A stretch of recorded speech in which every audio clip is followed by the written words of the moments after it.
তাহলে এই যে সখাদের নিয়ে তিনি লীলা করছেন কেন?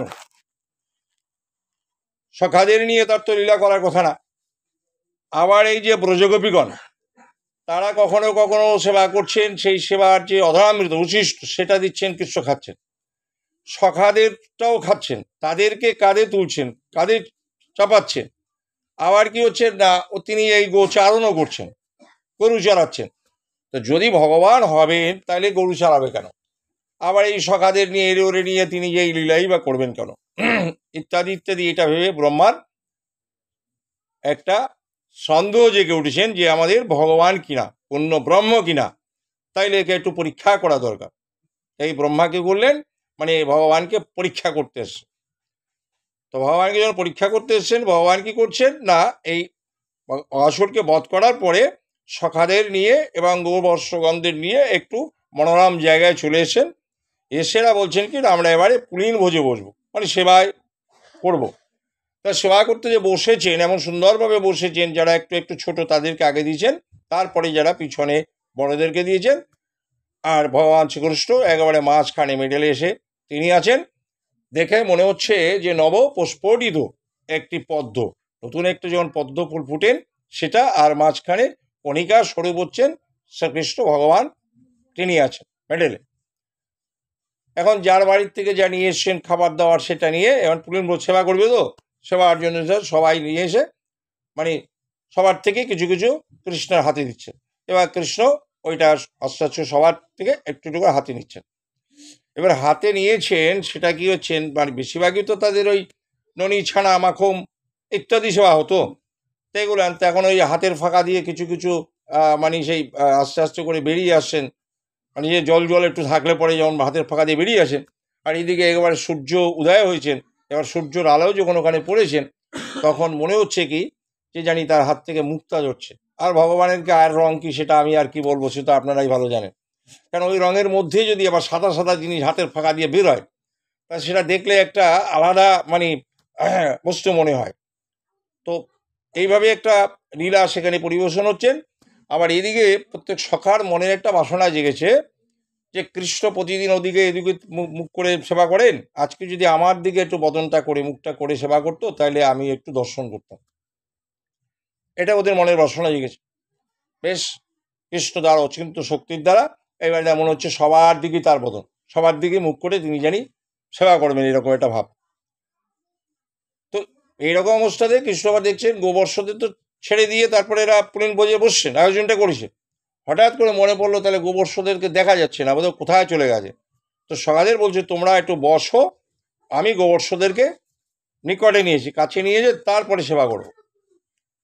তো কৃষ্ণ কি হচ্ছেন, এখান থেকে মেডেল দিয়ে বেরিয়ে গেছেন, গিয়ে অনেকটা দূরে চলে গেছেন। গিয়ে অনেক দূর চলে গিয়েও দেখে গোবর্ষদেরকে তিনি দেখতে পাচ্ছেন না।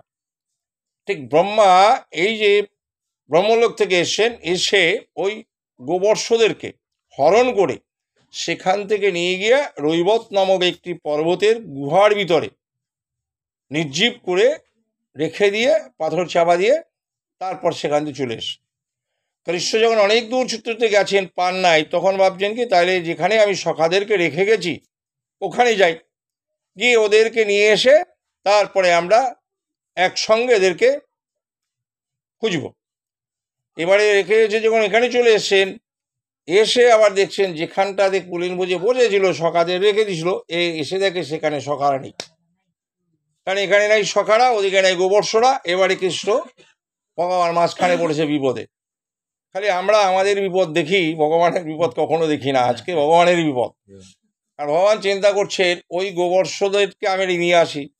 গোগণ চিন্তা করে যে এই বর্ষদের যখন যাচ্ছেন, কৃষ্ণ ভগবান যখন সঙ্গে আছে, তাইলে আমাদের সন্তানদের কোনো ভয় নেই। কিন্তু আজকে তারাই নেই, অথচ আমি আছি। আবার এই যে সখারা আসেন, তাদের মায়েরাও সবসময় চিন্তা করেন কৃষ্ণ যখন আছেন আমাদের সন্তানদের কোনো ভয় নেই। কারণ পুতনা এত বড় বিকট মূর্তি, তাকেও তিনি করেছেন, মগাসুর এসছেন তাকেও করেছেন। তো এইভাবে সমস্ত অসুরদেরকে তিনি বধ করেছেন, গোকুলকে বিভিন্নভাবে বিপদ থেকে তিনি মুক্ত করেছেন। যখন সেই দেবরাজ ইন্দ্র বিভিন্নভাবে ঝড় বৃষ্টি জল ইত্যাদি করে তাদের অত্যাচার শুরু করেছিলেন, সেখানেও তিনি ওই গৃহে গোবর্ধন ধারণ করে সবাইকে রক্ষা করেছেন।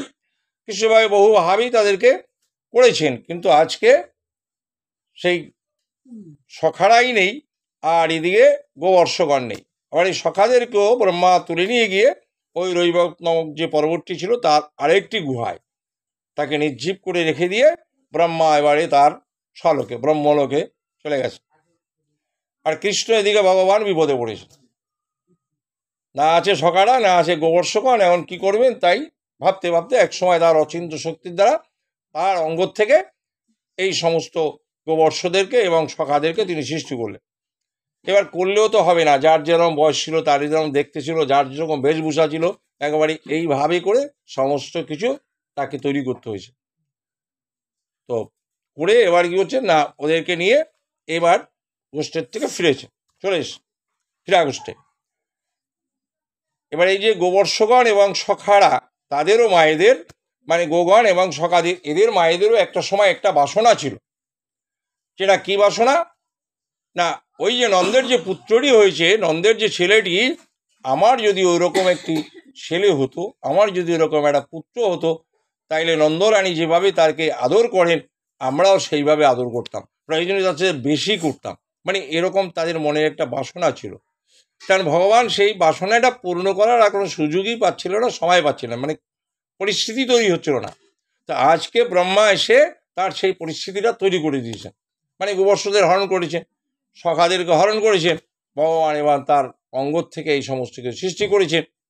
এইবার যখন ফিরে এসছেন, যে যার নিজের নিজের বাড়িতে যখন চলে গেছেন, এবার গোগণ তাদের বর্ষদের পেয়ে মানে আজকে এত আদর করছেন, কারণ তারা তো আর আমাদের মতন মানে কোলে নিয়ে বা বক্ষে জড়িয়ে করতে পারেন না।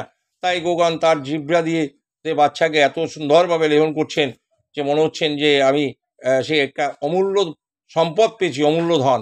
প্রতিদিন যেভাবে ভালোবাসেন তার চাইতে সহস্রগুণ যিনি আজকে ভালোবাসেন।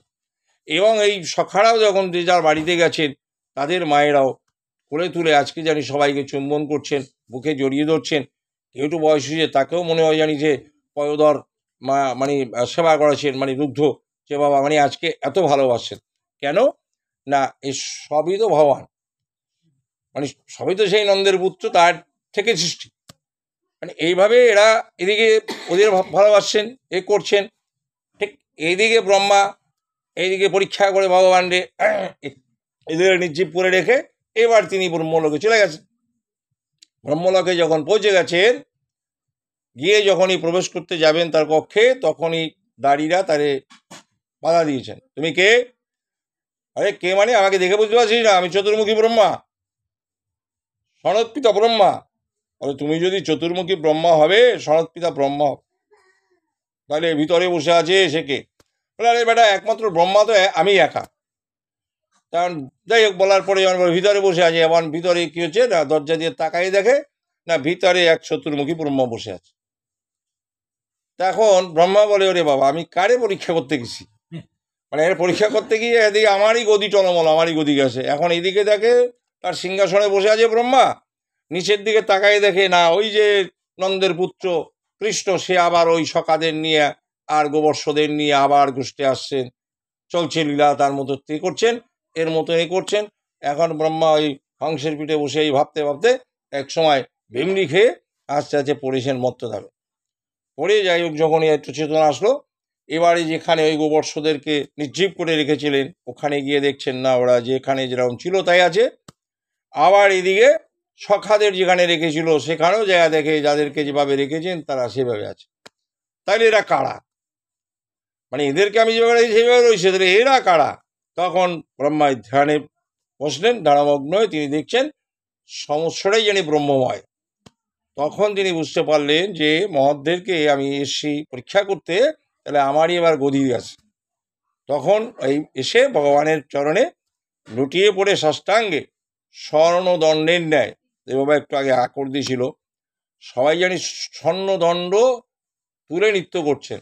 আরে বাবা, সবাই স্বর্ণদণ্ড তুলে নৃত্য করছে, সবার স্বর্ণদণ্ড হইল কি করে? কিছু কিছু পদকর্তা অনেক সময় পদ দিয়েছেন, তার কোনো হোগাও নাই, মাথাও নাই। স্বর্ণদণ্ড হচ্ছেন কার? যার স্বর্ণকান্তি অঙ্গ, তারই হবে নাকি? এবার ব্রহ্মা যে স্তুতি করছেন, ব্রহ্মা হচ্ছেন স্বর্ণদণ্ডের ন্যায়, ব্রহ্মার অঙ্গকান্তি ছিল সোনার যে অলঙ্কার বা সোনা, সেই রকম তার গায়ের রং ছিল। তিনি স্বর্ণদণ্ডের ন্যায় মানে সোনার লাঠির মতন শুয়ে ভগবানের চরণে হস্ত দিয়ে স্তুতি করছেন, এবং সেখানে বলছেন চতুর্মুণ্ডে অষ্টলোচনে, মানে তার চতুর্মুণ্ড ছিল এবং 8টা চোখ ছিল। তাহলে চতুর্মুণ্ডে অষ্টলোচনে তিনি অজরে সেই কান্না করছেন, আর চতুর্বদনে তিনি তার স্তুতি করছেন ভগবানের। হে প্রভু, আমি বুঝতে পারি নাই, আমি অবোধ, তুমি অবোধ সন্তানকে ক্ষমা করে থাকো, মানে ইত্যাদি ইত্যাদি বলে করেন। তুমি পতিত পাবন হরি, পতিতকে তুমি উদ্ধার করো, আমার মতন মানে নির্বোধ যে, তাকে তো তুমি ক্ষমা করেই থাকো। যদিও আমি যে কর্ম করেছি সেটা ক্ষমার যোগ্য নয়, ক্ষমার অযোগ্য। যদি কেউ গোবর্ষ চুরি করেন তাদেরকে যবনকুলে জন্মগ্রহণ করতে হবে, বা তাদেরকে যবন বলা হয়। আমি ইন্দুকুলে জন্ম নিয়ে আমি স্বয়ং ব্রহ্মা হয়ে সেই গোবর্ষদেরকে আমি হরণ করেছি। তো এইভাবে তার জন্য বহু রকম স্তুতি করছেন। করতে করতে এক সময় যখন একেবারে তার একটা তন্দ্রার মতো চলে এসেছেন, মানে করছেন, ভগবান তখন বলছে, যাও ব্রহ্মা, তুমি যে অপরাধ করেছো, তুমি তার নিজের ভুল বুঝতে পেরেছো, এবার তুমি চলে যাও তোমার ব্রহ্মলোকে, যে দেখো তোমার সিংহাসন পরিষ্কার, মানে সেখানে আর ব্রহ্মা নেই, তুমি গিয়ে তোমার সিংহাসনই পাবে। বলছে মহৎজনকে কখনো অতিক্রম করতে নেই, তাকে অবজ্ঞা করা বা তাকে পরীক্ষা করতে যেতে নেই। বলছেন মানে বিজ্ঞের ক্রিয়ামুদ্রা বিজ্ঞ না বুঝায় তো অজ্ঞে সাধারণ জীব বুঝবে কি। আজকে যদি কেউ ভাবে যে সুবল এবং ওই বিশ্বকা আমাদেরই এখানকার মেয়ে, এই কালকেও দেখছি এই মানে বাদাম বিক্রি করে বা এই করছে, ওরা আবার সাধু হলো কবে? আরে সাধু হলো কবে? ওরা যে ভজন করছে, ভজন রাজ্যে যে আছেন সেটা ওরা জানে, সে ভজনটা তুমি জানো না। তুমি দেখছো তোমার মতনই খায়, তোমার মতনই মৈথুন ক্রিয়া, নিদ্রা ইত্যাদি করেন, কিন্তু তারা আলাদাভাবে একটা ভজন রাজ্যে আছেন, তো সেটা কিন্তু তুমি জানো না।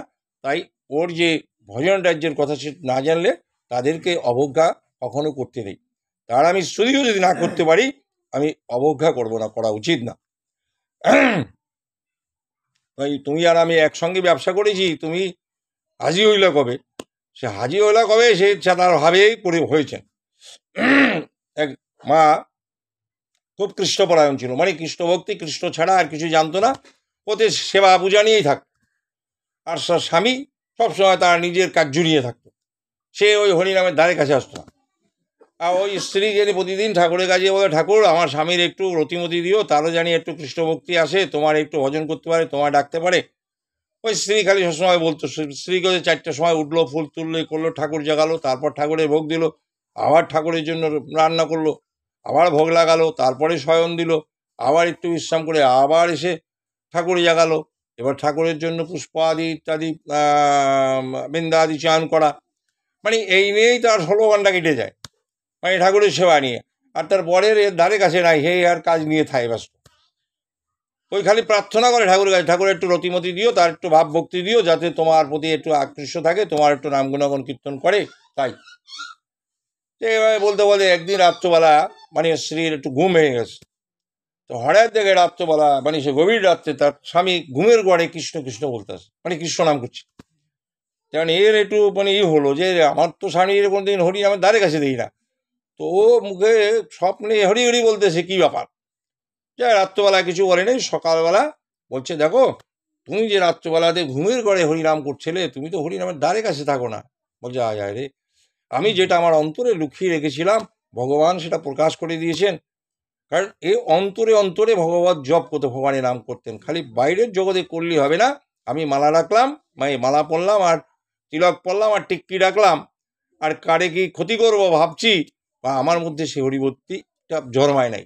ওই যে পড়ে নাই, যে করে না, তার মধ্যে হরিভক্তি আসতে পারেন, কারণ সে অন্তরে বলছে, তুমি অন্তরে ভজন করো। অন্তরে যে ভজন করবে সেটা কিন্তু লোকে জানবে না। কেউ যদি লটারি পায় এখন 1 কোটি টাকা, কেউ গিয়ে কিন্তু মাইক দিয়ে বলবেন আমি 1 কোটি টাকা পাইছি, 1 কোটি টাকা পাইছি, সেটা কিন্তু টিকিটটাও লুকিয়ে রাখবে, টাকাটাও লুকিয়ে রাখবে। তো তেমনি তুমি যদি এই অমূল্য সম্পদ, এইটা তো মূল্য একটা 1 কোটি, কেন যেটাকে মূল্য দিয়ে কেনা যায় না, সেই সম্পদ যদি তুমি পাও, তাই সেটাও তুমি তোমার অন্তরে লুকিয়ে রাখো, কপটে মানে সে কপট দিয়ে তুমি লুকিয়ে রাখো। তাই সারা জীবন সেইভাবে লুকিয়ে রেখেছেন, প্রকাশ করে নাই। হ্যাঁ, অনেক আছে মালা জপতে জপতে যাচ্ছে, রাস্তায় দেখাচ্ছে, আবার গিয়ে দোকানে গিয়ে আবার এটা দরকার নেই। ভজন করো তুমি, ভজনে তোমার বাধা নেই, তুমি তোমার মতন নিজের মতন ভজন করো। সে লোক দেখাতে হবে তার মানে নাই কিছু। হ্যাঁ, লোকে কি দেখলো না দেখলো তাতে আমার কিছু যায় আসে না, আমি আমার মতন করে ভজন করব। তো ভজনশীল ব্যক্তিদের কখনোই অবজ্ঞা করতে নেই। তো ব্রহ্মা আজকে ভগবানকেও সেভাবে অবজ্ঞা করে তার পরিণতি তাকে এবারে ভোগ করতে হচ্ছেন। এবং তখন ভগবান যখন বলছে তুমি চলে যাও, তখন বলছে না প্রভু, আমি যেভাবে কর্ম করেছি সেটা যবনের মতো আচরণ করেছি, তাই তুমি আমাকে ওই যবনকুলি আমাকে স্থান দিও। তখন ভগবান বলছে বেশ, তোমার যখন এই মনের বাসনা জেগেছে, ঠিক আছে, এক অংশে তুমি ওই ব্রহ্মলোকে থাকবে, আর এক অংশে তুমি মর্তে যাবে। আমি পূর্ণ ব্রহ্ম যখন দুই অঙ্গ এক অঙ্গ হয়ে রাধাকৃষ্ণ মিলিত তনু হয়ে যখন আমি মিলিত তনু সেই গৌর হরি হয়ে যখন যাব, এই নাম এবং প্রেম দিয়ে কলিহত জীবদের যখন আমি উদ্ধার করব, সেই সময় তুমি আমার লীলায় সহায়ক হবে। যদিও তার জন্মের ব্যাপারটা নিয়ে অনেক সময় অনেক কনফিউশন আছে, যে তিনি ব্রাহ্মণ কুলে জন্ম নিয়েছেন হরিদাস, মুসলমান কুলে লালিত পালিত হয়েছেন। এখন সে জন্ম কোথায় নিল আর লালিত পালিত কোথায় হলো সেটা বড় কথা না, বড় কথা তিনি আমাদের হরি ভক্ত ছিলেন। হরি নাম গুণাগুণ ব্যতীত আর কিছু করতেন না, যাকে নামাচার্য হরিদাস বলা হয়। কারণ তার বাড়ি সাতক্ষীরা সোনাইদিঘির পাড়ে। মনোহর চক্রবর্তী তার মায়ের নাম, বাবার নাম ছিল, আর মায়ের নাম ছিল উজ্জ্বল চক্রবর্তী। শিশুকালেই তার বাবা মা মারা যান, এবং সে কাজী হাবিবুল্লাহ বাবার এক বন্ধু ছিলেন, তার কাছেই হরিদাস যদিও লালিত পালিত হন। এইভাবেই তার লীলার কিছুটা বিবরণ দেওয়া আছে। তো যাই হোক, সেখানে এই শিশুকাল থেকে তিনি ওই গরু চড়ান, আর সে বাড়িতে আসেন খাওয়া দাওয়া ইত্যাদি। আর মাঝে মাঝে ওই গরু টরুর কথা ছুটে গেল, কারোর ধান নষ্ট করলো, কিছু ফসল নষ্ট করলো, বাড়িতে মারধর খাচ্ছেন, বিভিন্ন রকমের এরকমই হতে হতে তারপরে ওর মাথার মধ্যে ঢুকলো, শুনেছি যার কেউ নাই তার নাকি ভগবান আছেন। হিন্দুরা বলে থাকেন যে একবার কৃষ্ণ নামে যতভাব সরে, জীবের কি সাধ্য আছে ততভাব করে। তাই এক জায়গায় শুনছেন সেই হরিবাসর হচ্ছে, মানে কৃষ্ণ কথা, সেইখানেও ওই গরু টরু বেঁধে রেখে রাত্রবেলা গেছে। তখনকার দিনে তো আর এই সকম লাইট ছিল না, তখন ওই ডে লাইট বলতো, মানে হ্যাজাক লাইট, তারও আগে মানে বাজার ডে লাইট, সেটা আবার উপর দিকে ম্যান্ডেল থাকতো। তো এই ডে লাইট জ্বালিয়ে তারপরে বড় বড় অনুষ্ঠান হতো। তো এরকম একটা জায়গায় গেছে, আনছে হিন্দু হলেও তো জবনকুলে লালিত পালিত। আর হিন্দুদের ওইখানে যদি সামনে যায় তাহলে কে কী বলবে না বলবে, অনেক দূরে বসে ওইখানে বসে শুনছে। তা শুনে যখন এখানে বসে ভাগবতীর কথা শুনছেন ওইভাবে, একবার কৃষ্ণ নামে যত ভাব সরে, জীবের কি সাধ্য আছে ততভাব করে, বলে একবার কৃষ্ণ নাম বললে যদি এত হয়, তাইলে আমি এইসব ঝামেলার মধ্যে কেন আছি। তো তারপরে যেমন ওই শুনেছেন দশরথ রাজা যেমন সপ্তবেদী বান দিয়ে সেই অন্ধমুনির পুত্র সিদ্ধমুনিকে বধ করেছেন, সেখানেও যেমন তাকে দিয়ে এই রাম নাম করেছিল। তার গুরুকুলে যখন এসে জিজ্ঞাসা করেছেন, তো বলছে তুমি এই রাজা দশরথকে 3বার রাম নাম করিয়েছ, একবার রাম নামের শক্তি যেটা সেটা বিশাল, তা 3বার করিয়েছ, নামের শক্তিকে তুমি লঘু করে রেখেছ, তাই তোমাকে আমি অভিশাপ দিচ্ছি, তুমি চণ্ডাল করে জন্মগ্রহণ করবে। যাই হোক, তখন তিনি আবার স্তুতি করার পর ভগবান কাছে যখন তিনি স্তুতি করছেন, তখন বলছে ঠিক আছে, ভগবান রামচন্দ্র যখন প্রকাট লীলায় আসবে সেই সময় তুমি তার সহায়ক হবে, বন্ধু হবে, তুমি গুহক চণ্ডাল রূপে গিয়ে জন্মগ্রহণ করে থাকো। তা এরপরে হচ্ছে একদিন ওই দ্রৌপদীর বৎস হরণ লীলা। তখন দুঃশাসন দোষে বৎস শুধু টানছে, আর দ্রৌপদী এক হাত ছেড়ে দিয়ে এক হাত দিয়ে বৎস ধরে যখন আঁকড়ে রাখার চেষ্টা করছেন, আর এদিকে তিনি শুধু ভগবানকে স্মরণ করছেন, হে গোলকনাথ, হে গোকুলনাথ, হে মথুরানাথ, হে দ্বারকানাথ, এইভাবে যখন করছেন, আর কোনো মতেই সে বৎস সংবরণ করতে পারছেন না। এদিকে রুক্মিণী সত্যভামা বলছে তোমার বোন বিপদে পড়ে তোমাকে ডাকছে, তুমি তাকে উদ্ধার করছো না। বলে দেখো, উদ্ধার তো আমি করতে যাচ্ছি, চেষ্টাও করছি, কিন্তু আমাকে তো বরঞ্চ মানে কষ্ট করাচ্ছে, মানে ছুটিয়ে মারছে। একবার দ্বারকানাথ, একবার গোকুলনাথ, একবার গোলকনাথ, একবার মথুরানাথ, মানে একবার আমি গোকুলে যাই, একবার দ্বারকায় যাই, একবার মথুরায় যাই, মানে এবার দৌড়াদৌড়ি করতেছি।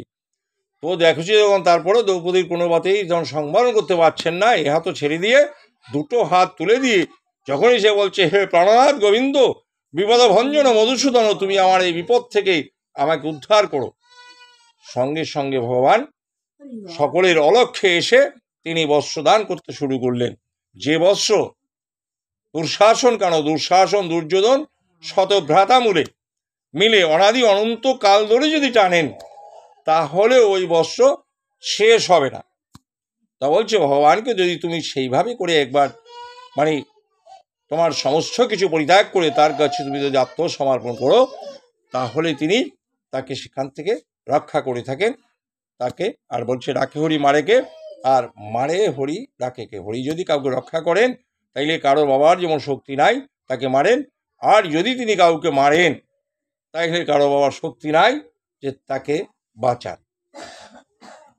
এইভাবে যখন সেখানে ভগবান তাকে বস্ত্র দান করছেন ইত্যাদি, এইভাবে হরিদা মানে এই ব্রহ্ম হরিদাস মানে হরিদাস শুনে বলে ধর তাইলে পরে এইসব ঝামেলাকে করে আমি এই হরিনামকে আশ্রয় করি চলি। তাই তিনি এই হরিনামকে আশ্রয় করে এইবারে তিনি চলেছেন।